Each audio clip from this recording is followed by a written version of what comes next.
moderator, karena nantinya kita akan mendengar pengetahuan dari narasumber kita yang berkompeten persoalan dengan tema kita. Jadi sejahtera buat kita semua. Yang saya hormati Bupati Luwu, satu dari Dinas Pemuda dan Olahraga, yang saya hormati Pak Kapolres yang diwakili oleh Bapak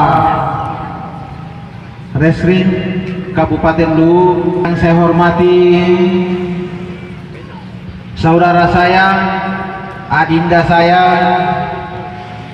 Ketua KMPI Sulawesi lagi buat kita semua dari Bawaslu. Juga kita tidak